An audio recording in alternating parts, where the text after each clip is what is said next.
Tienes el coanfitrión, Debbie, ¿no? Te lo doy, sí. Ahí te lo envío.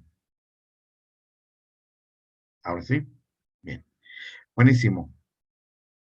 Vamos a continuar con lo de David, que el enfoque que le estamos dando dentro de este módulo, que es la intimidad matrimonial a la luz de la Biblia, es cómo se dan todos los accesos a, a algo espiritual que si bien originalmente esto era bajo bendición, bajo los mandamientos, bajo el deseo de Dios, ¿cómo fue que con un hombre, y que es un hombre de pacto, que eso ya lo estudiamos en la institución de la familia, el pacto davídico, y ahí mencionamos algo de esto, pero no entramos en tanto detalle. Me recuerdo que le dije, cuando vayamos al módulo de la sexualidad o la intimidad matrimonial a la luz de la Biblia, vamos a entrar en el detalle de esto, porque esto tiene que ver con la relación matrimonial y lo que viene después.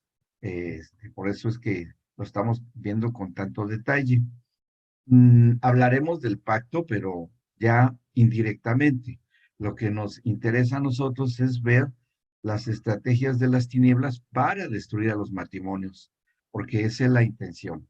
La intención es que los matrimonios se vean afectados, o aún los noviazgos, o aún las amistades entre un varón y una mujer, siendo amistades, y bueno, todo esto tiene un trasfondo espiritual. Ujú. No es una cuestión de tipo ni social, ni de interacciones y relaciones humanas comunes, sino que esto es todo un tema en el cual interviene eh, la situación de tinieblas. Nada más les recuerdo que David le fue encontrada su área débil con lo que se dio en el ámbito espiritual, porque recuerden que habíamos comentado que había derrotado a los amonitas y los moabitas, ¿bien? Que eran quienes por su ascendencia desde Amón y Moab, que nacieron del incesto de sus madres, hijas de Lot, con su propio padre, pues bueno, eso permitió y que ellas traían la enseñanza y la formación que Lot no supo darle y que, bueno, o que sí, porque Lot es considerado como un hombre justo en el capítulo 11 de los Hebreos.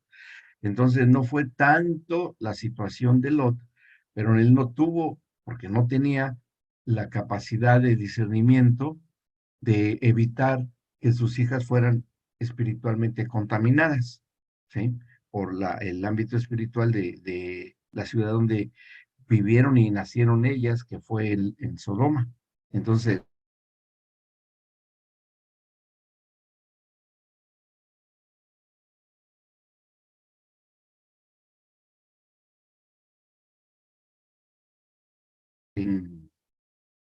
residiendo o influyendo en la educación de las hijas de Lot, ¿sí? Y eso lo vemos cómo influyó de una manera tan importante en lo que pasó con su propio padre, que después lo veríamos cómo se da en ah, permítame, déjenme, cómo se da generacionalmente.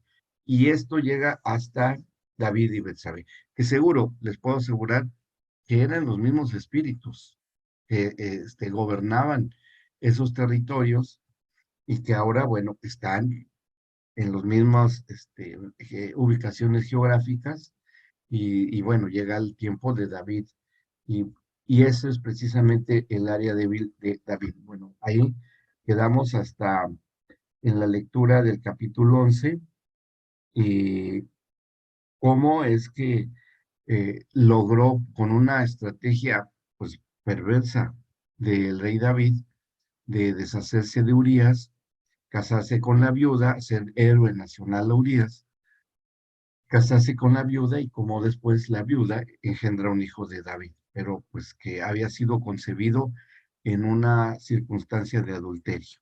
Bien, eso que hoy por hoy es muy común en ámbitos de familia, muy común, porque la operación de estos espíritus sigue estando hoy, sigue estando. Algunos de ustedes se preguntarán, pero no es la misma cantidad de habitantes en el tiempo del rey David a la que hay hoy, porque hoy son miles de millones de habitantes, ¿verdad? Bueno, no tienen problema porque muchas de las gentes o de las descendientes de que se han propagado sobre la faz de la tierra, eh, una entidad de maldad que el que nos da esa revelación, les doy este dato, estábamos en segundo de Samuel capítulo 12, vamos a iniciar, segundo de Samuel 12, pero les doy este dato del apóstol Pablo, de cómo él sí nos da la revelación de esta organización, ¿sí? De las tinieblas. En segunda de Corintios, en Efesios, perdón, Efesios 6, versículo 11, dice, vestidos de toda la armadura de Dios para que puedan estar firmes contra las acechanzas del diablo, porque no tenemos lucha contra carne, sino contra principados, contra potestades, contra los gobernadores de las tinieblas de este siglo, que siglo en el Nuevo Testamento es esta era, después de Cristo hasta antes de la venida de Cristo. O sea, ese es el bloque de tiempo. Entonces, está aquí, digamos, describiendo la organización de las tinieblas, ¿no? Dice, contra huestes espirituales de maldad en las regiones celestes. Bien, y que por ahí el Señor Jesús también describe como el príncipe del aire a Satanás, o sea, y son millones de espíritus que han trabajado no necesariamente en millones y millones de personas, sino solamente en ciertas mentes humanas para poderse expandir. Y sabemos que de esto ya tiene muchos años, que los medios de comunicación pues se han encargado también de su parte de difundir este tipo de conductas, ¿sí? Que podríamos reconocer como inmorales y como fuera de la voluntad de Dios, saliéndose de lo recto, de lo que Dios estableció desde el principio de las relaciones matrimoniales, ¿verdad? Entonces, no importa que hoy haya miles de millones de personas, también hay millones de espíritus en las tinieblas, pues que con que tomen a una persona que difunde a millones de personas, una sola, por los medios, pues es como se ha dado. Es como se ha dado esto. Bien, bueno, capítulo 12 del segundo libro de Samuel dice, y pregunto algo, o sea, hago una pregunta entre nosotros. ¿Creen ustedes que David, siendo considerado ya por el Señor como un hombre de pacto, iba a escaparse del ojo escudriñador, escrutador de Dios, de que saliera tranquilo de esto que había ocurrido con Urias? No, definitivamente no. Iba a haber consecuencias y graves consecuencias. Ahora, nuestro enfoque que vimos que quedó para ver si en este día era cómo es que logra introducirse en las generaciones de David. Bien, como para que las generaciones de David siguieran teniendo esta intromisión generacional. Ujú. Que nos es útil a nosotros entender esto para que también en nuestro propio ámbito de familia tengamos la capacidad de ser libres de esto. Conste, y les dije algo al principio, el pacto de David, y también, bueno, eso lo vimos en el módulo de la institución de la familia, pero no estoy seguro si se lo volví a recordar en este módulo de la intimidad matrimonial a la luz de la Biblia, pero se los vuelvo a mencionar. El pacto davídico fue hecho para con naciones, no personal como con Abraham. Con Abraham es que fue un pacto familiar, personal, de comunión y de familia, matrimonio y familia. ¿Sí? ¿Se acuerdan que eso lo vimos? Bueno, en este caso, en David, que había sido elegido como un rey en el cual, en el pacto que se celebra con el Señor, que completa su hijo Salomón, eh, tiene que ver con levantar a un rey eterno, un rey que debía, o gobierna, más bien gobierna eternamente y para siempre sobre generaciones eternamente. Ujú. Y que en el caso de David, de él mismo, tenía que venir el rey al cual se le heredaría el trono eterno. Si bien para David fue un solo trono, pero ahí van a ser en su línea de descendientes, a través de la tribu de Judá, el rey del rey de reyes y el señor de señores, que fue el Señor Jesucristo. ¿Mm? Pero aquí hubo esta situación de David gravísima que estorbaría mucho la situación de su descendiente, el Señor Jesucristo, pero bueno, no iba a ser una situación de, de pérdida, el Señor nunca pierde, sino que iba a ser hasta una situación de ganancia, ¿sí? ¿Por qué una situación de ganancia? Porque en ese situación de pacto con el Señor Jesucristo en el nuevo pacto, también iba a abarcar naciones. ¿Por qué hoy el Señor Jesucristo puede abarcar naciones enteras? Por el pacto que hizo con el rey David. ¿Bien? Porque son naciones enteras las que fueron redimidas a través del pacto de Dios con el rey David. Y esto, ah, términos de pacto, elementos de pacto que se hicieron, nos iba a beneficiar a nosotros los gentiles, que aunque David fue judío, judío de la tribu de Judá y judío, a nosotros nos beneficia porque hay una unión muy importante entre el gentil Abraham, ¿sí? Que fue caldeo, en el cual se lograron hacer el pacto de matrimonio y familia y comunión con Dios.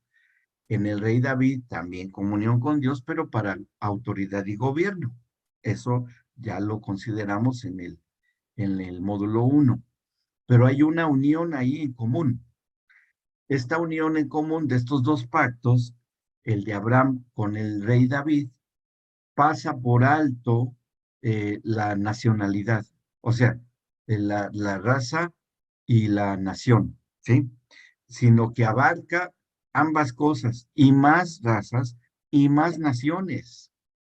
Por eso es muy importante y que todo queda contenido y redimido, solucionado a través del Señor Jesucristo. Bien, y este enfoque también tenía que ser redimido del pecado del rey David a través de su descendiente. ¿Quién fue el que tuvo que limpiar esta situación del rey David? El Señor Jesucristo. ¿Sí? Pero bueno, nos haríamos una pregunta, o tal vez algunos se la están haciendo, pero ¿cómo si fue un pecado del rey David de índole en la mala administración y manejo de su sexualidad? ¿Cómo lo iba a liberar el Señor Jesucristo? Si el Señor Jesucristo, bueno, nunca cometió un pecado de esta naturaleza.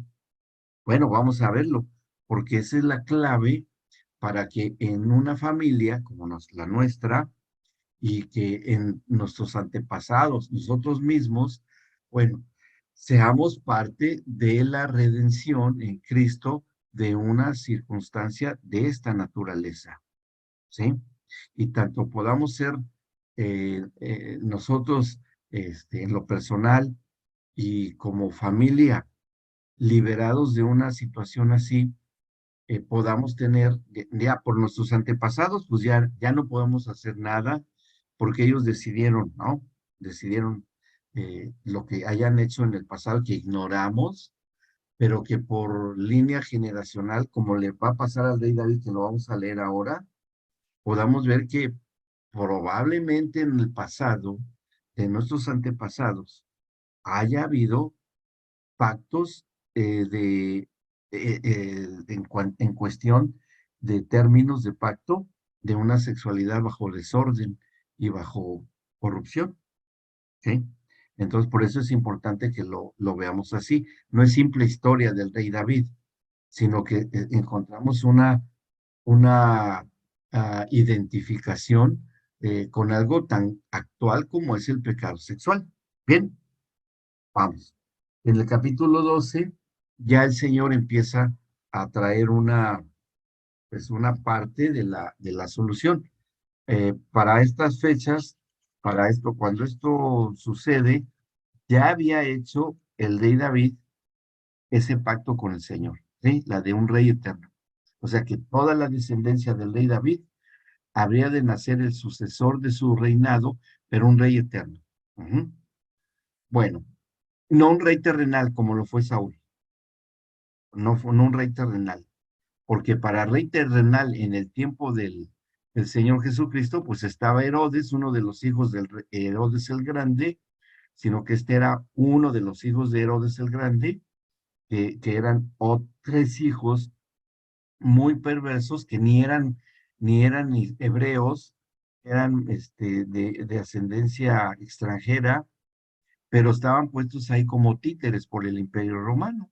Pero está bien, o sea, eso no afectó nada porque pues eran reyes terrenales con sistemas de gobierno nada que ver, extranjeros, muy malos, en realidad fueron gente muy mala, pero que venían de la línea de lo que haya venido con el rey Saúl, bueno, porque sí solo quedó un descendiente, Mefiboset, al que se le perdona la vida porque chiquitito, casi un bebé, es escondido y después lo encuentra el rey David y le perdona la vida y por honrar el recuerdo del primer rey de Israel, pues Mefiboset se queda a vivir en el palacio del rey David, ¿no? Y le comparte la mesa y todo. Bueno, por esa línea es que haya venido los futuros, si ahí salió, Herodes y los madianitas y toda esa gente, bueno, puede ser posible. O por la línea de Caín, no hay problema. Bueno, ya no nos metemos más en eso. El capítulo 12, el Señor no se queda quieto. Y a partir del versículo 1 dice así, el Señor envió a Natán a David y viniendo a él le dijo, y le habla como una parábola, ¿sí? Ya vemos aquí que hay una parábola. Recuerden que una parábola son hechos reales con personas ficticias. Esa es una parábola. Hechos reales con una persona ficticia. Por eso ni los nombres se mencionan. Y le dice el profeta Natán, que era el profeta en turno, que fue sucesor de Samuel. Samuel ya había muerto. Le dice, había dos hombres en una ciudad, el uno rico y el otro pobre. El rico tenía numerosas ovejas y vacas, pero el pobre no tenía más que una sola corderita, que él había comprado y criado, y que había crecido con él y con sus hijos juntamente, comiendo de su bocado y bebiendo de su vaso y durmiendo en su seno, y la tenía como una hija. Y vino uno de camino al hombre rico, y éste no quiso tomar de sus ovejas y de sus vacas para guisar para el caminante que había venido él, sino que tomó la oveja de aquel hombre pobre y la preparó para aquel que había venido a él. Entonces se encendió el furor de David en gran manera contra aquel hombre y dijo a Natán, vive el Señor que el que tal hizo es digno de muerte y debe pagar la cordera con 4 tantos porque hizo tal cosa y no tuvo misericordia. ¿Sí? Es una parábola, pero tiene una aplicación para lo que hizo David. Porque, ¿se acuerdan ustedes que comenté que Betsabé no cometió ella un pecado, aunque haya concebido del rey David? ¿Por qué? Porque ella, después de que fue abusada por el rey David, fue al templo a purificarse, porque ella sabía que había sido obligada y había cometido un pecado en contra de su voluntad y por eso va al templo. Y aquí el profeta Natán presenta a Betsabé como esta corderita que le está hablando a David. Y a través de esta parábola, con la estrategia y la sabiduría del Señor, hace que el rey David se autoculpe del pecado que cometió contra Betsabé. ¿Mm? O sea, con esta parábola, que finalmente las parábolas están dadas principalmente por el Señor Jesucristo para que hablen a nuestras conciencias y le pongamos nuestro nombre en cada parábola. ¿Sí? O sea, una medida bastante inteligente para que podamos decir, ay, me están hablando a mí. Pues sí, sí te están hablando a ti, pero es que está hablando de rico y Lázaro. Sí, si es tu caso, ponle al rico, ponle tu nombre, o a Lázaro el pobre, ponle tu nombre, depende. Ahí cada quien y su conciencia, ¿no? Cada quien y su conciencia. Y esa es la finalidad de las parábolas, ¿no? Y hay otras en el Nuevo Testamento, Antiguo Testamento hay otras más, la del sembrador y la viña, hay varias. Bueno, dice entonces, que está muy enojado, dice que no tuvo misericordia, en el 7. Entonces dijo Natán a David, tú eres aquel hombre. Mira, que un profeta te diga eso, que hoy puede suceder, es para que te derritas como manteca al sol, ¿no? Así, te haces agua. Cuando un profeta te dice, pues tú, no, eso es bastante fuerte, porque los hay, ¿eh? Hoy los hay. Profetas que leen tu vida como si abrieran un libro y te lo estuvieran leyendo, hasta con nombre. Yo me acuerdo que a mi hijo Isaías así le pasó cuando estaba estudiando allá había un congreso grandísimo de jóvenes y había un maestro de ascendencia oriental y él era uno entre miles de jóvenes, ¿no? Entre miles, ahí había ido su instituto a ese congreso de jóvenes y de repente este hombre que era profeta se detiene y dice, tengo una palabra para una persona aquí y empieza a decir algo. Si está esa persona, levante la mano. No, pues nadie. Isaías, mi hijo, pues ahí volteando para todo. ¿A quién le estará hablando, no? Bueno, y al rato que siguió hablando esto, se vuelve a detener. Dice, aquí es un varón, es un joven que está estudiando y así tiene estas características. Y nada, Isaías volteaba a todos lados, ¿no? ¿Por qué no nos contó ese testimonio? Y volteaba a ver, bueno, ¿por qué no habla? Ya que hable quien le está hablando. Y no dijo nada. Ya hasta la tercera vez se detiene otra vez el profeta. A ver tú, lo señala él, no como Natán. Tú te llamas Isaías y este mensaje es para ti. Y ¡pum! Fíjese que cuando le dijo eso, salió volando para atrás, ¿sí? Así de la fuerza y del impacto que tuvo. Y ahí ya le dio una palabra, ¿no? Una palabra que se ha cumplido hoy día. Y así es la palabra del profeta, muy tremenda, porque es Dios hablando, es la voz de Dios hablando. Y bueno, y eso es lo que le pasó ahí. Dice, tú eres aquel hombre, así ha dicho el Señor Dios de Israel. A ver, y le empieza a poner las cartas sobre la mesa. Yo te ungí por rey sobre Israel y te libré de la mano de Saúl. ¿Sí? ¿Ok? Yo me comprometí para con tu vida. ¿Está bien? No, pues ahí que puede decir Saúl. David, pues sí, que lo libró de la persecución de Saúl. Y te di la casa de tu señor. También. Y las mujeres de tu señor en tu seno. También.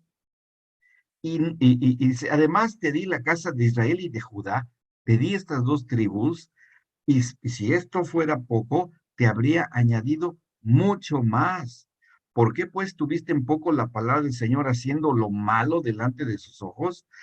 Y aquí lo echa, lo descubre, lo echa para abajo al descubrirle su pecado. Le dice, a Urías Eteo heriste espada y tomaste por mujer a su mujer, y a él lo mataste con la espada de los hijos de Amón. Fíjense, con la espada de los hijos de Amón, que fueron los que ejecutaron a Urías. Dice, así ha dicho el Señor, he aquí yo haré levantar el mal, y presten atención lo que dice el profeta. He aquí que yo haré levantar el mal sobre ti de tu misma casa, y tomaré tus mujeres delante de tus ojos, y las daré a tu prójimo, el cual yacerá con tus mujeres a la vista del sol. ¿Qué significa esto? El Señor le dice a David, tus mujeres van a estar viviendo bajo adulterio y y quien llegue a ellas, si llegue a ellas, sea voluntario o involuntariamente, va a ser algo público y notorio. Van a ser exhibidos. Y bueno, eso le está diciendo al rey David. Dice, porque tú lo hiciste en secreto, mas yo haré esto delante de todo Israel y a pleno sol. Entonces dijo David a Natán, pequé contra el Señor. Y Natán dijo a David, también el Señor ha redimido tu pecado, no morirás, porque era digno de que acabara su vida. Porque no podía cortar la línea generacional del rey David, el Señor, porque si no, no nacería el Señor Jesucristo. No crean que fue tan condescendiente el Señor con David, era porque por ahí iba a nacer el Señor Jesucristo, más siglos adelante. Por eso es que no es castigado como tal vez merecía. Sigue diciendo en el 14, más, por cuanto con este asunto hiciste blasfemar a los enemigos del Señor, el hijo que te ha nacido ciertamente morirá. Es decir, el primogénito que tienes va a tener que, se le va a tener que quitar la vida. ¿Sí? Dice, y Natán volvió a su casa, y el Señor hirió al niño que la mujer de Urías había dado a David, y enfermó gravemente. Entonces David rogó a Dios por el niño, y ayunó David, y entró y pasó la noche acostado en tierra. Y se levantaron los ancianos de su casa y fueron a él para hacerlo levantar de la tierra, mas él no quiso, ni comió pan con ellos, y al séptimo día murió el niño.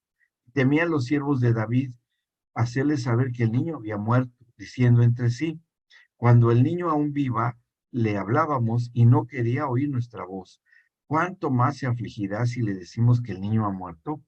Y fue una cosa muy tremenda para el rey David, porque todos los niños nacidos en la nación de Israel, por cuestiones de Abraham y por cuestiones de la ley confirmada a Moisés, todos los varones tenían que circuncidarse al octavo día, por mandamiento.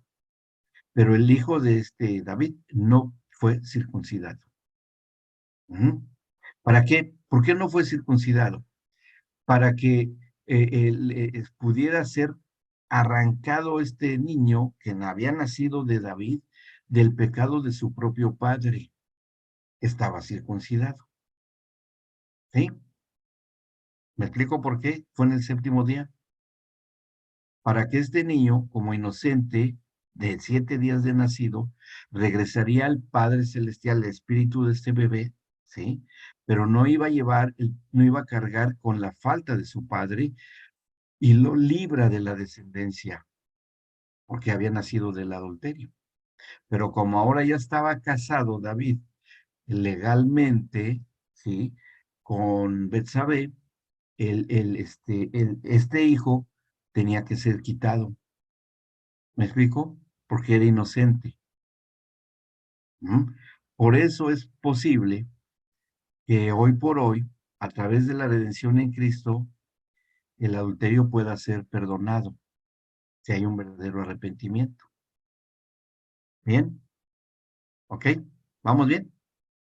¿Alguna duda? ¿Por qué puede ser, por qué puede ser perdonado el adulterio hoy en día a través de Cristo? Porque como David era un hombre de pacto y este hijo que tuvo David por el abuso en contra de Betsabé, el Señor no permitió que entrara en el pacto de Abraham al no ser circuncidado por haber muerto en el séptimo día y no en el octavo, cuando era cuando circuncidaban a los niños. ¿Sí? Para librarlo a este pequeñito de entrar dentro de ese pacto. O sea, fue un niño que perdió la vida sin el pacto con Abraham. ¿Bien? ¿Está bien? Sí, a ver, creo que los hice pensar mucho hoy. Pero fue por eso, ¿sí? Fue por misericordia al pequeño. No crean que fue, porque bueno, por ahí hay opiniones, pero ¿cómo Dios se atrevió a que este pequeño se le quitara la vida? Él era inocente. No, no, fue al contrario. Se lo lleva al Señor a su presencia para que este pequeño no se acabara su vida entrando en el pacto con Abraham, el pacto de Abraham, ¿sí? Bien, no sé si están pensando o qué. A ver, No, Brenda, Brenda, sí. me perdí un poquito, perdona. O sea, Ujú. si no entraba en el pacto de Abraham, el niño, ¿qué significaba? O sea, en términos En- más. Porque el pacto con Abraham fue de matrimonio y familia, para con los Ah, hijos y el matrimonio. Pero como este niño nació por adulterio, y más con la muerte de Urías tan terrible que fragó el plan el rey David, ¿sí? Este niño tenía que ser librado del pacto de Abraham, ¿sí? ¿Está bien? Bueno, Gustavo, Gus, adelante. Sí, No, buenas sí. noches, doctor. Hola, Se le buenas saqué noches. el sonido. Está Sí, bien. bueno, hablando de estos niños que perdieron la vida desde chiquito, un caso real. En estos últimos 5 años han pasado por el caso del aborto, a un montón de niños muertos. ¿Esto se debe en el mismo caso de David o diferente? Sí, ya hoy, a través de la obra que vamos a ver cómo fue la redención de los niños, porque vamos a hablar de eso. ¿Sí? En Sí. el módulo que sigue, en procreación y embarazo, el Señor previó eso, haciendo un pacto con otro rey en Israel para liberar a los pequeños. Ajá, Ujú. Sí, no ok, ok, no gracias. se le fue al Señor eso, no se le fue, está bien, pero ya lo veremos, todavía no vemos ese. Sí lo Ok, mencioné, los que muchas estuvieron gracias. saben de quién hablo, pero bueno, ahí lo mencionaremos nuevamente, ¿sí? Sí, así es. Bueno, seguimos la lectura. Entonces fue muy fuerte. Y fíjense, aquí es cuando el rey David, a ver, sí, a ver, por ahí con la familia Vidal, no sé si sea Paulina o que, o Luz. Sí, A ver, Pau, Pau, sí. sí, yo tengo una duda, en realidad más que duda es como para entenderlo un poquitito. Sí. Entonces, ese niño al morir Mm. estaría siendo librado del pacto con Abraham, pero el pacto en relación a las consecuencias de la desobediencia, ¿verdad? De su No a propio lo bueno, padre, sino en realidad sí. es como que dentro del pacto también estaba la obediencia, o sea, si uno seguía las leyes de Dios, obviamente iba a ser Claro. iba a recibir todos los beneficios del pacto. Entonces, como este niño, al nacer Ujú, fuera de ese pacto, es como que Dios lo ujú, libró tal vez de las ujú, consecuencias, algo así. sí. Sí, porque también ahí surge una promesa bíblica que los hijos no heredarán el pecado de los padres. ¿Sí? Eso está escrito. ¿Por qué? No, por esto que pasó con el rey David, que es un hombre de pacto, ¿sí? Y es para librar también a las generaciones. Brenda, ibas a preguntar algo o a decir algo. Ujú. o sea, Doc, que prácticamente, bueno, se puede decir así, era como una profecía o el niño era incluido al pacto de la gracia, ¿verdad? Y ya no iba a Sí, estar, ah, ok, eso era lo que sí. quería entender. Eso. Y Gracias, Gustavo Doc. lo entendió y con la pregunta que hizo se aclara también por toda la cuestión de los inocentes, que el Señor no pasó por alto y que se solucionó con otro descendiente, un hijo descendiente del rey David, de los pocos reyes buenos que hubo. ¿Mm? ¿Sí? Bueno, continuamos. Ah, les iba a decir, esto que pasó es cuando David, y nos da la fórmula David, que para ministrar a personas que tienen una mala administración y mal manejo, mayordomía de su propia sexualidad o los matrimonios, cuando hay disfuncionalidad en esta área, el rey David es inspirado por el Espíritu Santo y escribe el Salmo 51. Cuando está en esa situación que ayuna y de todas estas 7 días de verdadera pesadilla para el rey David, escribe él el Salmo 51 y podemos darle lectura porque ahí vamos a encontrar algunos elementos importantes que nos sirven mucho, no solamente en lo personal, sino que nos sirve también para ministrar a personas cuando hay una cuestión de esta naturaleza. ¿Bien? Sí, para eso, por eso es que fue inspirado por el Espíritu Santo el rey David, que muchos de los salmos que él escribió fueron bajo inspiración y dirección del Espíritu Santo. ¿Ok? Dice así, Salmo 51, podemos ir siguiendo la lectura. Y fíjense cómo inclusive está tan específico que cuando se hizo la traducción al español, castellano, Cipriano y Casiodoro, de los que tradujeron la Biblia al castellano, pusieron la Reina Valera, Cipriano Casiodoro de Reina y Cipriano de Valera. Dice el 1, ten piedad de mí, oh Dios, conforme a tu misericordia. Estaba ayunando y llorando, echado en la tierra. Yo creo que era un mar de lágrimas el rey, mar de lágrimas. Dice, conforme a tu misericordia, conforme a la multitud, inclusive aquí dice, ¿no? Bueno, yo en mi Biblia que tengo aquí, dice, Salmo de David, cuando después que se llegó a Betsabé, vino a él Natán el profeta. No sé si en su Biblia lo tienen así, en el subtítulo, ¿sí? Ok. ¿Por qué? Porque es de los pocos versículos que es tan específico, de los salmos, porque es bien importante en lo que yo les comenté en cuanto al arrepentimiento en ese tipo de faltas espirituales, ¿sí? o pecados espirituales. Bueno, dice, lávame más y más de mi maldad y límpiame de mi pecado. Aquí ya entendemos que lo había entendido perfectamente el rey David de lo que había hecho con Betsabé, lo que había hecho contra Urías. Es más, hasta, claro que de alguna manera también tuvo complicidad, eh, pero pues no le quedaba otro remedio más que obedecer a Joab, porque a Joab en el mensaje que le mandó David, decía, pon a Urías en lo más fuerte de la batalla, y cuando esté en el fragor de la batalla, abandónenlo para que mueran. Y Joab obedece, y era uno de sus soldados. Y bueno, pero también era la palabra del rey.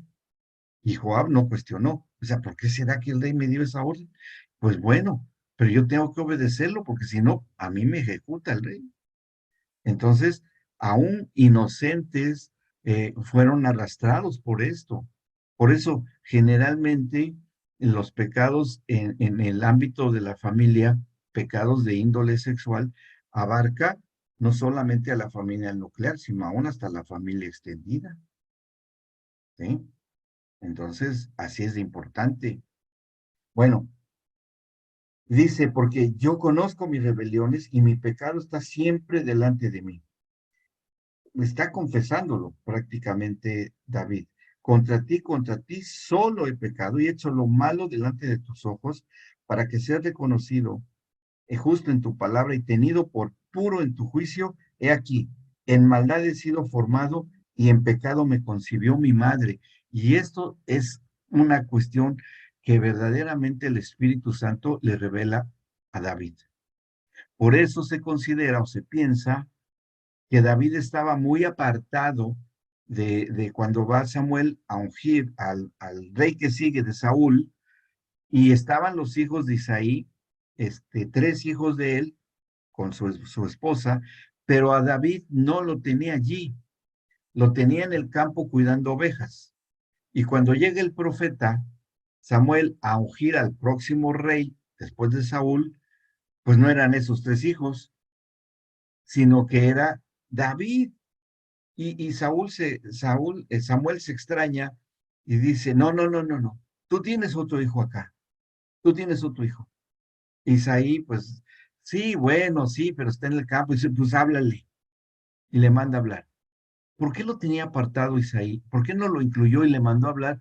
Porque había llegado Samuel a escoger uno de sus hijos para el sucesor de Saúl. Porque se considera y se piensa que la madre de David cometió un pecado de adulterio y fue que engendró a David. No era hijo de Isaí, era de un adulterio. Y aquí lo está diciendo el rey David, ¿no? He aquí en maldad he sido formado, y formado como el Salmo 139, porque fui formado en tus entrañas, ¿no? A esa formación se refiere. Y en pecado me concibió mi madre. Es decir, que el rey David traía consigo en su antepasado, que fue su propia madre, una situación de adulterio. Que eso lo sabían los espíritus malignos, por eso sabían que era un área espiritual y un acceso espiritual abierto en la vida del rey David. ¿Sí? Así es como trabajan las tinieblas. Así es como trabajan. Entonces, como ellos sabían, por eso es que van y por ahí llegan. Porque fue una pregunta que se hizo la sesión anterior.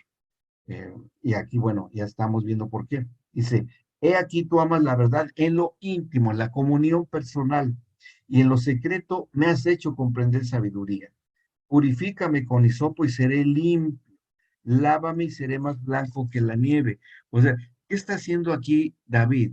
Como también no nada más lo debemos ver como hombre, ¿no? Como varón. Lo tenemos que ver también como el representante de una nación, de todo el pueblo de Israel, porque era el rey ya. Y un rey hecho por pacto, un hombre de pacto. Entonces no podemos verlo de una manera tan simple como un varón y ya. No, un varón que era rey y por el cual iba a venir el rey de reyes y el señor de señores, que es el Señor Jesucristo. Bueno, hazme oír gozo y alegría, y se requebrarán los huesos que has abatido. Esconde tu rostro de mis pecados y borra todas mis maldades. Y esto que dice a continuación David es clave. Y también se lo inspiró el Señor, el Espíritu Santo. Crea en mí, oh Dios, un corazón limpio. O sea, regenérame, hazme que yo tenga un nuevo espíritu o un espíritu, pues ya lo tenía, ¿no? Pero es una renovación en mi espíritu, una regeneración en mi espíritu, que mi espíritu sea regenerado, que esto lo puede decir con toda legalidad cuando tiene su entrevista el Señor Jesucristo con Nicodemos. ¿Se acuerdan? Cuando le dice Nicodemos que lo entrevista en la noche escondiéndose y que era un funcionario religioso importante, un maestro de Israel, Nicodemos, que simpatizaba con la predicación del Señor Jesús. Lo visita de noche y sabemos que tú has venido de Dios por todas las señales que haces y ta. Y el Señor pues sí, lo cuestiona ahí a Nicodemos, pero era importante que se pudiera dar eso. Y es cuando le da la revelación a Nicodemos el Señor Jesús, ¿sí? Cuando le dice, siendo tú que necesitas nacer de nuevo. ¿Y por qué el Señor Jesús se atreve a decirle a un judío que tenía que nacer de nuevo? Claro que no lo entiende Nicodemos. Y Nicodemos dice, pero ¿cómo yo siendo viejo voy a regresar a la matriz de mi mamá? Eso es risible, es absurdo, eso es ilógico lo que tú me estás diciendo. No, porque el Señor Jesús se lo dice con la legalidad de ser el descendiente del rey David, regresando a este punto, aquí en el Salmo 51, donde dice en el versículo, crea en mí, oh Dios, un corazón limpio y renueva un espíritu recto dentro de mí. No me eches delante de mí, no quites de mí tu Santo Espíritu. Pero hay una situación acá, que se lo dice a un funcionario religioso, un maestro de la palabra, como es Nicodemos, no lo aplica el Señor Jesús consigo mismo porque él era limpio de manos y puro de corazón, sino que se lo dice a alguien que también descendía del rey David. Bien, entonces ahí hace copartícipe del pecado de David, del rey David, con alguien que es descendiente también de David, del rey David, que haya sido Nicodemos. Y ahí ya libra esa generación. ¿Eh? Y bueno, y de todas las tribus de Israel tenían una coparticipación porque todos venían de Abraham. Ahí también encontramos un tronco común. ¿Ok? ¿Vamos bien? Bien, bien. Qué bueno. Gracias, Andy. Gracias, Gloria. Gracias. Ahí veo muy, gracias, ahí la Pau y Luz, qué bueno. Bien, gracias, Gus. Sí, digo, yo quiero saber si se ha entendido, porque estoy hable y hable, y bueno, porque esto, como les dije, es importante para administrar esto, ¿sí? Porque veamos cómo trabaja el Señor en los ámbitos eternos para que nuestras generaciones también, de alguna manera, que vienen a partir de nosotros, nuestras generaciones sean preservadas y libradas de una cosa así. Ujú, de una cosa así. Ahí después les voy a hablar de un testimonio de un hombre de Dios del siglo XVIII, por ahí muy interesante, pero en su momento. Seguimos leyendo el 51 del Salmos. Dice, versículo 12, vuélveme el gozo de tu salvación, y aquí también hace una declaración profética a David. Dice, no solamente le dice, yo necesito nacer en el Espíritu, sino que también necesito ser salvo. Ujú. Y esto le está dando legalidad al Señor Jesucristo para que Él, como el Mesías Redentor, en esta área del pecado sexual de David, pueda también hacerse presente en el tiempo de este descendiente de David, que es el Señor Jesucristo. O sea, está todo dentro de una legalidad. No fue arbitrario, no fue porque se le ocurrió, no fue porque fue una cuestión oportunista del Señor Jesucristo, no, en absoluto. Fue algo totalmente dentro de términos de pacto. Y esta es una cláusula, el pecado sexual. ¿Sí? ¿Ok? ¿Vamos bien? Seguimos entonces.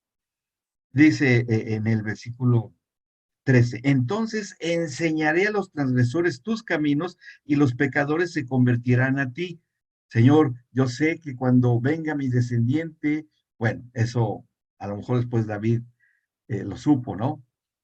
Que van a predicar las buenas nuevas de salvación. Mi descendiente va a predicar las buenas de salvación. Es más, me las va a predicar a mí personalmente. ¿Cuándo le predicó el Señor Jesús personalmente al rey David? Cuando baja al seno de Abraham y le da las buenas nuevas de salvación, que es el evangelio de los muertos.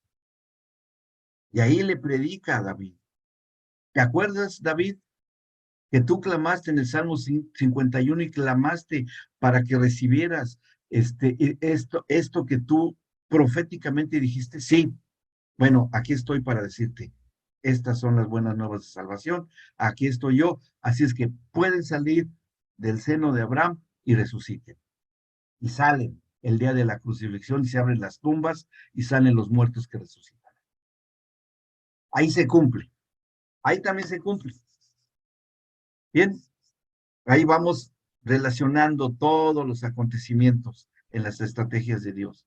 Todo va encajando, todo va entrando en su tiempo, en su momento. ¿Sí, Brent? Tengo dos preguntitas. Vienen. Bueno, la primera, yo tengo todavía medio lío con esto de los que resucitaron cuando el Señor salió. Debe ser también porque no me he dedicado también a indagar. Debo reconocer eso, pero igual, o sea, en esa parte. Pero ellos vuelven a las tumbas o ellos quedan, no vuelven. O sea, no, acuérdate que dice en Efesios 4, que dice que Cristo cuando resucita, y lleva cautiva la cautividad. Okay, cuando se va a los lugares celestiales, se lleva cautiva, Él los toma, ¿sí? Por así decirlo, los abraza a esa cautividad que estaba en el seno de Abraham y se lleva cautiva a la cautividad. ¿Cuál cautividad? Cuando estaban cautivos en el seno de Abraham. Ok, pero como dice el pasaje que ellos volvieron a sus familiares, ya después son llevados con el Señor, son abrazados por el Señor. Los más fresquitos, los que todavía estaban vivas sus familias ahí, que habían creído en el mensaje de las buenas nuevas. es que realmente ese pasaje es como, no sé, no se toca mucho. Hace poco el apóstol Juan Periteri lo tocó y también me dejó como, pero sí no Sí, se nota mucho, claro, no se porque, toca. bueno, con permiso de él, pero él dijo que se quedaron paraditos. No, es que muchos nacieron muy lejos, donde estaba enterrado Abraham, donde estaba, bueno, David ese sí estaba más cerca, porque ahí mismo en la ciudad vieja de Jerusalén está la tumba del rey David, que si le Ajá, escarban no van a encontrar nada, pero nunca wow. lo van a tocar, ¿verdad? ¿Sí? Es más, que supuestamente existe, se descubrió el sarcófago donde está enterrado José. José, de los hijos de De Jacob, Jacob. ¿no? Ajá. Pues tampoco está vacío ese sarcófago. Que Wow. todos se fueron con el Señor Jesús, que fueron las primicias de la resurrección realmente. Esas son las primicias. Y tuvieron que llegar en ese lapso que pasó de que estuvieron días mientras subía el Señor a la presencia del Padre, dio tiempo a que se presentaran y el Espíritu Santo los traslada, los lleva a Jerusalén. Y los otros sí, yo estoy de acuerdo que varios estuvieron ahí, los que fueron a ver a sus familias. Susto que no les dio, ¿no? Pero así terrible. Ay, ¿cómo? ¿Qué haces tú aquí? Pues ya me voy. ¿Cómo que te vas? Pues si ya te habías ido, te fuimos a enterrar. ¿Por qué estás aquí? Claro, porque yo estaba en el seno de Abraham y llegado el Señor. Ese que ustedes han visto y hablado del carpintero de Nazaret, es el Mesías Redentor y nos sacó, me sacó del seno de Abraham y lo que él habló de parábola del rico y Lázaro, ¿saben qué? Es totalmente cierto porque yo estuve allí y ahora ya me voy con él porque soy de las primicias de la resurrección y presentarme con el Padre, que es cuando se escribe el Salmo 24, el Rey de Gloria. Uf. No, no, no. Tenemos que ver ese video. El Señor nos tiene que enseñar ese video de esa entrada gloriosa del Señor Jesucristo con todos sus santos del Antiguo Testamento. No, ya me imagino ahí con los ángeles en coro, ¿no? Así entrará el Rey de Gloria. Levantaos, oh puertas eternas, porque ahí viene el Rey de Gloria, que es el cumplimiento de las vírgenes, de la parábola de las vírgenes. ¿Sí? ¿Se acuerdan que dice que había vírgenes que tenían su lámpara vacía y otras con la lámpara llena? ¿Sí? Y es una profecía de los que están llenos del Espíritu Santo, pero los de la lámpara vacía son los santos que estaban en el seno de Abraham, que no habían recibido el bautismo del Espíritu Santo, pero que finalmente entraron a las bodas. ¿Ok? ¿Sí? A ver, se congeló el internet, ¿o qué pasa? Ahí me hice bola, dijo el Chavo del Ocho. Ya me hice bola. Porque ese pasaje eh, siempre lo escuché con otra enseñanza, Sí, el de las sí, vírgenes. claro. Siempre lo escuché con otra connotación, o sea, tal vez sacado de contexto, ¿no? Puede ser. Pero, pero Ujú. nunca había escuchado que las vírgenes sin aceite eran los que estaban en el seno de Abraham. Eh, para Sí, mí, o sea, porque, la enseñanza que siempre escuché fue eh, los que no se llenan a sí mismos del Espíritu porque no tienen una relación con Él y no están listos y no están sí, velando y di- esperando. digamos que es lo Claro. clásico. Porque para el día del Pentecostés, que viene el Espíritu Santo, todos Sí. estos santos del antiguo pacto ya no estaban en la tierra y no fueron llenos del Espíritu Santo. Porque si hubiesen sido llenos del Espíritu Santo en el seno de Abraham, no podía ser que gente llena del Espíritu Santo pudiese estar en el seno de Abraham y no en la presencia del Padre. Por eso es que se los tiene que llevar el Señor Jesucristo. ¿Ok? Porque Él es justo y bueno. ¿Mm? Una cosa más que encontramos, tesoros Sí. escondidos en la palabra de Dios. O sea, ellos son llenos del Espíritu cuando los resucita del seno antes de ascender. Porque participan de su resurrección, por ese hecho. En Por ese eso hecho son cuando, llenos del Espíritu Santo. por eso cuando nosotros nos bautizamos en agua y Ujú. salimos del agua, Somos ocurre lo resucitados. mismo. Ok. Claro, juntamente con Él. Y somos llenos del Espíritu Santo, pero a nosotros ya nos tocó bien cómodo. Pero ellos tuvieron que pasar un rato no muy agradable en un lugar de consuelo, pero no de gloria, que fue el seno de Abraham. ¿Ok? Bien. Bueno, ya tienen para pensar toda la noche. Eh, bueno, ahí seguimos. Seguimos, porque ¿a poco no está bueno el Salmo 51? ¿Verdad?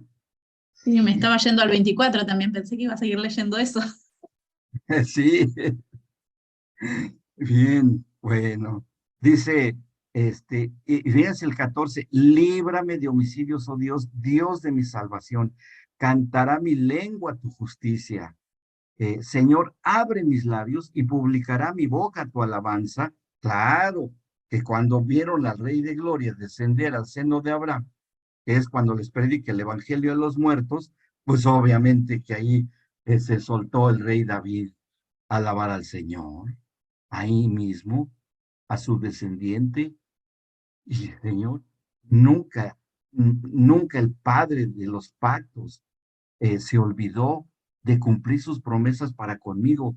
Y estoy oyendo, tú que eres mi descendiente, y ahora puedo alabarte, y todos mis salmos son dirigidos a ti, el Dios y Rey de la salvación. No, no, no, ahí David fue, ay, cómo quisiera haber visto ese momento, cómo quisiera verlo.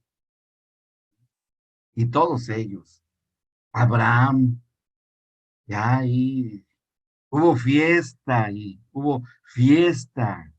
cuando se predicó el Evangelio de los muertos. Fue maravilloso, maravilloso. Ujú. Y bueno, pero pues tenía que esperar a que él subiera al Padre, que fue en un lapso de una semana, 8 días para ser más exactos, entre que resucita el Señor Jesús y entre que el Tomás, el apóstol incrédulo,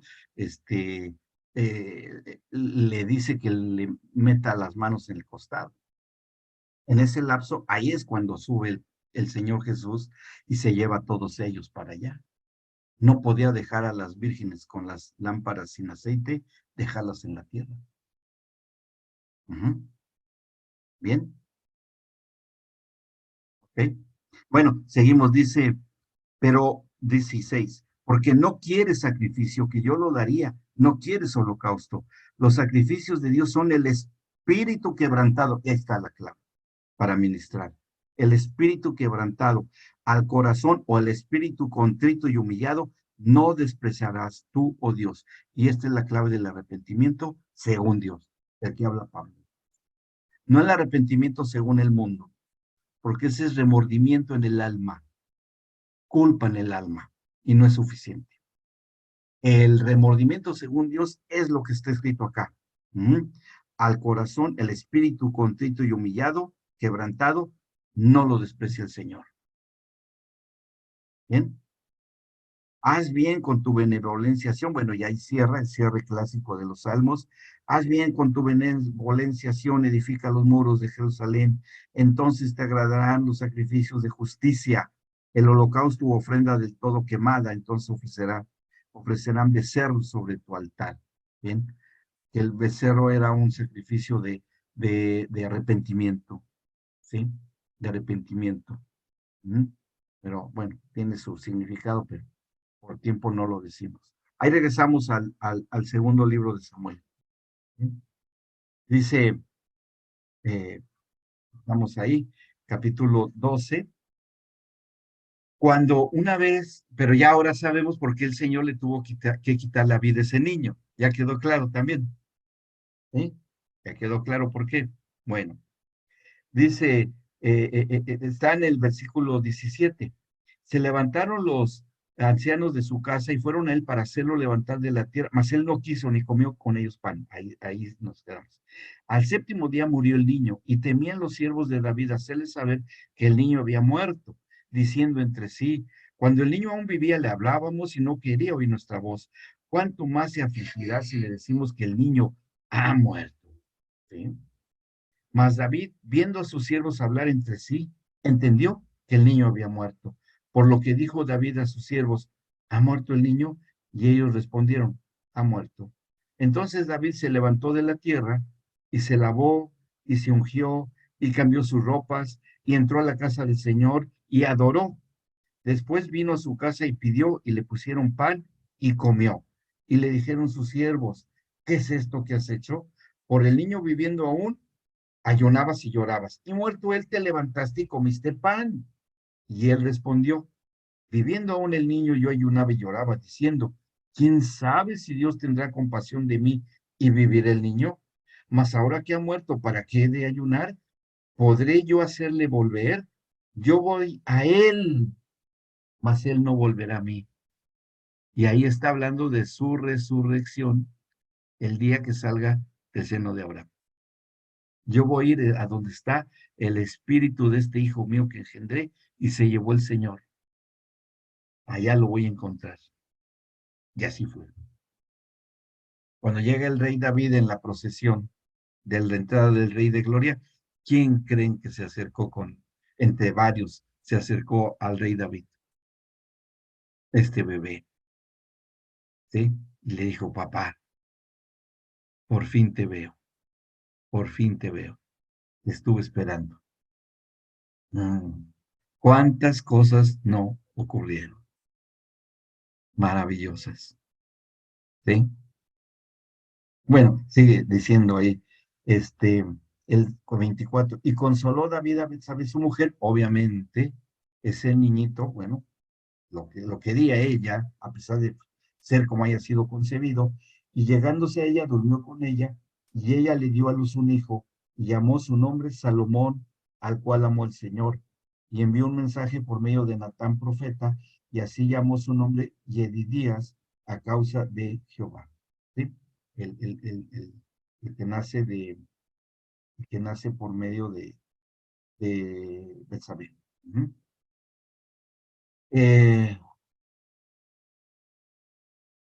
Esto parecería que fue un final feliz, ¿verdad? Pero no fue así, sino que la sentencia esa sentencia generacional se va a cumplir y se cumple como lo dijo el Señor, con la descendencia del rey David. Y aquí encontramos inmediatamente la historia en el capítulo 13 de hijos del rey David. Ahora, quiero hacerles notar una cosa, que el rey David tenía concubinas como todos los reyes tenían.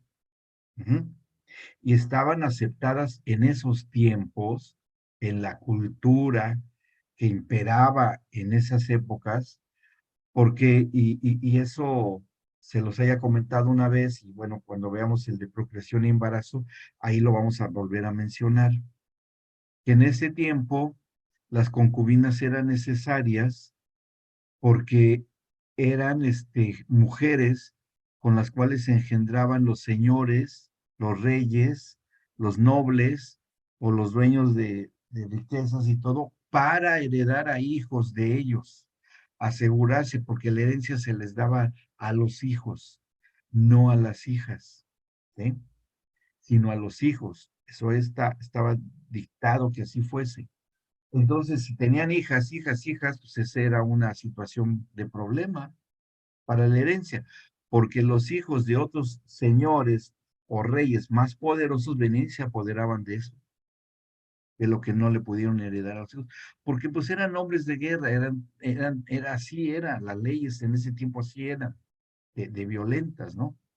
Entonces, para asegurar la herencia y los legados, los reyes tenían concubinas. Y ahí cuando vimos lo de Agar y lo de Agar y Abraham, que Sarai le dice a Abraham, oye, ya van muchos años de lo que te prometió Dios y pues nada, que viene el hijo prometido. Entonces ve y llégate, Agar, la sirvienta que tenemos, y tengamos un hijo con ella. ¿Sí? Y bueno, ¿cómo no? ¿Cómo? Porque creo que se los describí a ustedes cómo eran los partos en ese tiempo con las concubinas, cuando engendraban hijos del señor de la casa. Cuando la esposa entraba en labor de parto, la concubina, cuando iban a hacer el hijo, lo que hacían era que cuando se ponía en cuclillas la concubina, con los dolores de parto, la esposa abrazaba por atrás, desde atrás en cuclillas también, a la concubina en labor de parto, y cuando ella pujaba, la concubina también pujaba a la mamá, la esposa, bien, la esposa. Y cada vez que pujaba, también la mujer, esposa del señor, pujaba también. Y en cuanto nacía el bebé, tomaban al bebé, quitaban a la concubina y la botaban por ahí a ver, ya cumplió su labor. Al fin es una esclava, es una concubina, fuera.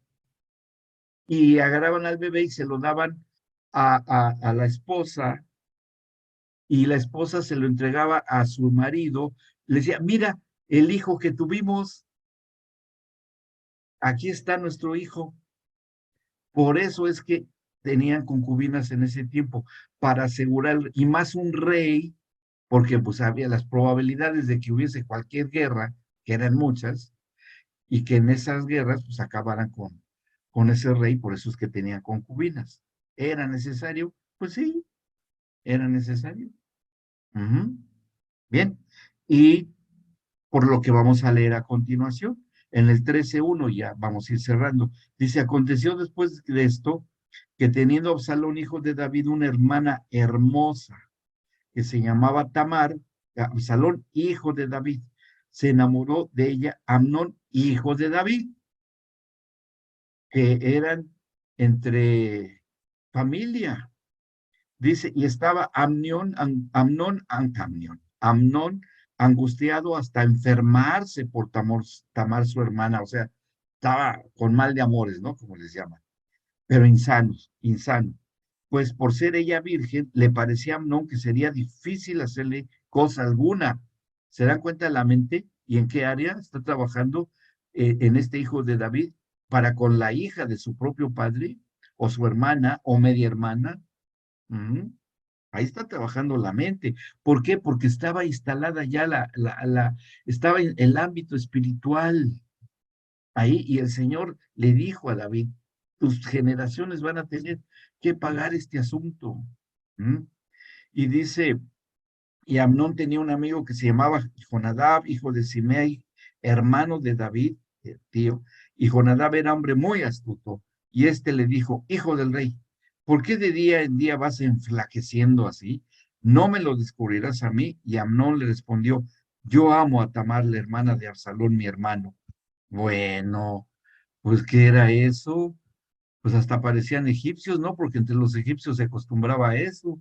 Pero pues estos, ¿de dónde? Pero lo hacían porque estaban bajo un dominio espiritual, un gobierno espiritual que contrajo su propio padre, aunque se había arrepentido. Y ahí ya vemos el arrepentimiento personal, pero aquí el pecado generacional estaba presente. Ujú. Y dice el 5, y Jonadab le dijo, acuéstate en tu cama y finge que estás enfermo. Y cuando tu padre viniere a visitarte, dile, te ruego que venga a mí, a mi hermana, que venga mi hermana Tamar, para que me dé de comer y prepare delante de mí alguna vianda, para que al verla yo la coma de su mano. Se acostó pues Amnón y fingió que estaba enfermo y vino al rey visitar, igual que lo que hizo su padre con Urías, las mismas estrategias, ¿no? Y dijo Amnón al rey, yo te ruego que venga a mí mi hermana Tamar y haga delante de mí 2 hojuelas para que coma yo de su mano. Y David envió a Tamar a su casa diciendo, ve ahora a casa de Amnón tu hermano y hazle de comer. Y pues Tamar inocentemente fue Tamar a casa de su hermano Amnón, el cual estaba acostado, y tomó harina y amasó, hizo hojuelas delante de él y las coció. Tomó luego la sartén y la sacó delante de él, mas él no quiso comer. Y dijo a Amnón, echad fuera de aquí a todos. Y todos salieron de allí. Entonces Amnón dijo a Tamar, trae la comida a la alcoba para que yo coma de tu mano. Y tomando Tamar las hojuelas que había preparado, las llevó a su hermano Amnón a la alcoba. Y cuando ellos se las puso delante para que comiese, asió de ella y le dijo, ven hermana mía, acuéstate conmigo. Ella entonces le respondió, no, hermano mío, no me hagas violencia, porque no se debe hacer así en Israel. No hagas tal vileza, porque ¿a dónde iría yo con mi deshonra? Y aún tú serías estimado como uno de los perversos en Israel. Te ruego pues ahora que hables al rey, que él no me negará a ti, porque así se estilaba. ¿Mm? Y dice, mas él no la quiso oír, sino que pudiendo más que ella, la forzó y se acostó con ella. Lo mismo que hizo David con Betsabé. Se replica generacionalmente los mismos pecados. ¿Sí? Y aquí está la prueba. Dice, luego, 15, luego la aborreció Amnón con tan gran aborrecimiento que el odio con la que la aborreció fue mayor que el amor con que la había amado, y le dijo a Amnón, levántate y vete. Y ella le respondió, no hay razón, mayor mal es este de arrojarme que el que me has hecho, mas él no la quiso oír, sino que llamando a su criado que le servía, le dijo, échame a esta fuera de aquí y cierra tras ella la puerta. Y ella llevaba un vestido de diversos colores, traje que vestían las hijas vírgenes de los reyes. Su criado pues le echó fuera y cerró la puerta tras ella. Entonces Tamar tomó ceniza y le esparció sobre su cabeza y rasgó la ropa de colores de que estaba vestida, y puesta su mano sobre su cabeza, se fue gritando. Por eso es que también en la parábola de las vírgenes se vuelve a tocar el tema de las vírgenes, para redimir de esa inocencia de Tamar que se pierde con ese hermano suyo. También hay una relación. ¿Sí? ¿Vamos bien? Y después el hermano de ella, Absalón, pues acaba con la vida de Amnón y huye a Absalón. Absalón se rebela contra su propio padre, pero después vamos a ver cómo esto se sigue, porque ahí parecería que se cortaría la cosa. No, va a seguir con Salomón, va a seguir con Salomón, ¿sí? Otra generación y directamente nacido de Betsabé. Por eso es importante que el Señor Jesucristo redimiese esto y cortar esta línea pues, de maldición, que pues eso era. Bien, bueno, vamos a dejarle hasta acá y vamos a continuar capítulo, quedamos en el capítulo 13. Bueno, ahí después vamos a seguir hablando sobre este tema. ¿Les parece bien? Bueno, No, en la sí, próxima clase te hago la segunda pregunta que no. me la hace la segunda, ahí guárdala, resérvala para Ok. contestarla.